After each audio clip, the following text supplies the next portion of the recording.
This, my friends, is what shit hitting the fan sounds like.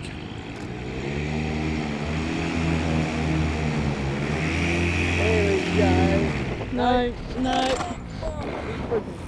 No. Fuck's sake. To give you a little bit of background on the flight, I'd pre-planned this the week before and I'd posted on the UK Paramotor group asking for any information about the area that I was going to be flying, as it wasn't a local area to myself, which raised a few do not fly over these areas which weren't marked on my 250,000 map. After speaking to a fellow pilot from the Facebook page, we'd found a field and I set about obtaining the permissions from the landowner. The landowner had no problems whatsoever with me using the field, so I set about plotting my course.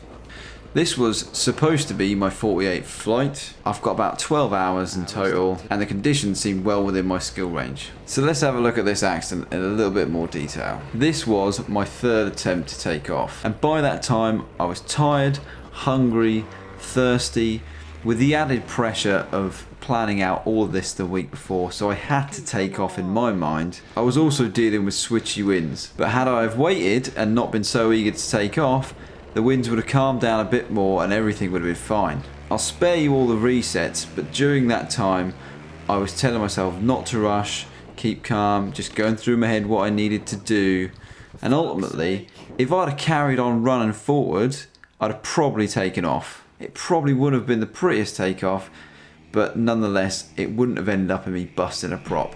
So let's slow this clip down and analyse what actually happened here. So on my third launch I decided to go for a forward. My first attempt was a forward, my second was a reverse, and then I decided I'm just going to run forward with less power than I normally do because the winds were decent enough to do that. So as I lunge forward, the wing comes up and it starts to go off to the left a little bit. Now once it's overhead, you can see that I'm facing a totally different way to my wing. So I turn in that direction and run forward. By that point, I've also pulled on a little bit of left brake, which has turned my wing round to the side, which is facing the way it originally started. But however, I'm facing almost 45 degrees to the right of that. That wing then drops down, and as I'm running forward, I sort of stumble forward and the wing's in front of me and it deflates. Now as I'm stumbling forward, I pull on a decent amount of brake on the right hand side, which pumps enough pressure back into the wing, and by that point I've decided I'm gonna abort the launch. Now the wing is dead above me at this point, and what I should have done was carried on holding both brakes fully down to kill the wing. Instead, I let my hands up and the wing overshoots me, still pressurized, and pulls me back down to the ground. So I didn't really have any choice. I didn't trip over, I was just pulled to the ground because I didn't kill the wing.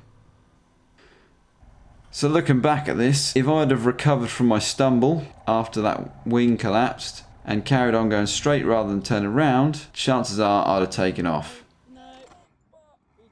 So here it is again in its full glory. If someone can learn from this, that's great. But if we can't, then at least we can all have a laugh while we're locked down because of coronavirus. Stay safe out there guys, and I hope to see you all up in the air soon.